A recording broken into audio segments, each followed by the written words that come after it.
First, come with us to the Sharjah Biennial, the biggest contemporary art exhibition in the Persian Gulf region. Here, too, the focus is on the upheaval across the Arab world.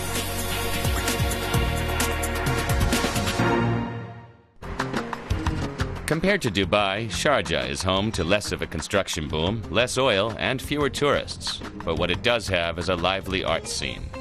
The most conservative emirate is currently hosting its 10th biennial, and there's nothing conservative about it. At the entrance, visitors are greeted by a bloodbath. The artist says it's a comment on day-to-day life in Pakistan.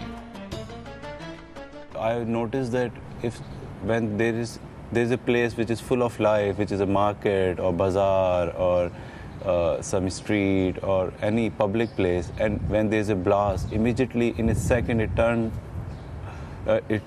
transforms into something else, which is like very landscape with a lot of blood over there. Since I am doing it in Sharjah, you can relate it in so many other levels as well. The unrest situation in Middle East at the moment, and the square of Cairo. Glamour and barbarity are not strange bedfellows in the world of art. This year's biennial is overshadowed by the current political turmoil in the Middle East.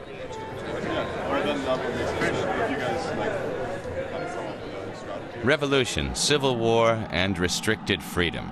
Algerian artist Amar Bourras addresses his country's troubled history in this installation. We went through the same experience as Tunisia and Egypt. We wanted an alternative to the totalitarian system. We wanted democracy.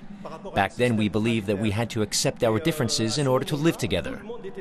But after a year, it was all over, and we were back at square one. Blanket intolerance. I'm fearful that the same will happen in these countries. This fear is reflected in much of the work on display here. Themes include police brutality and torture. These images show creatures that are half animal, half human. Although this work wasn't actually made recently, it's nonetheless highly topical.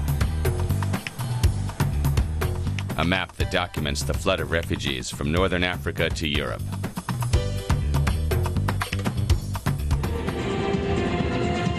This work was made in the U.S. It's about the ruthless exploitation of resources and people in the name of progress.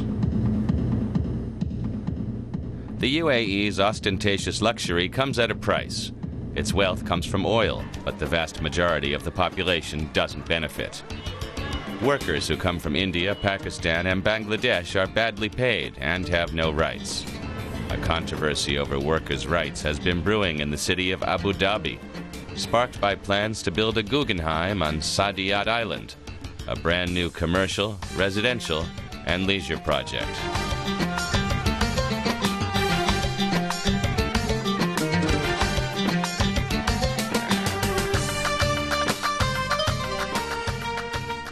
Hans Hacke is a German-American conceptual artist. He's among those calling for a boycott of the new Guggenheim to protest migrant worker exploitation.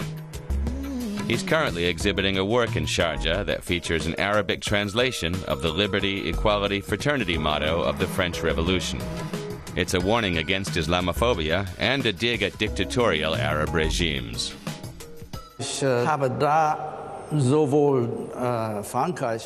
I'm addressing France, but indirectly, I'm also addressing all societies that neither honor nor practice these ideals. The reference is unmistakable. In the Emirates, the public is used to reading between the lines. Ebtisam Abdulaziz from Sharjah is a performance artist who's also campaigning for improved workers' rights. She once walked through the streets in a robe printed with bank statements. To be someone here, you have to have money. That's her message. I did an entertainment performance. People were watching, asking, and I had some dialogue with the people in the street, whether kids or old people. So they were asking, what is this and that?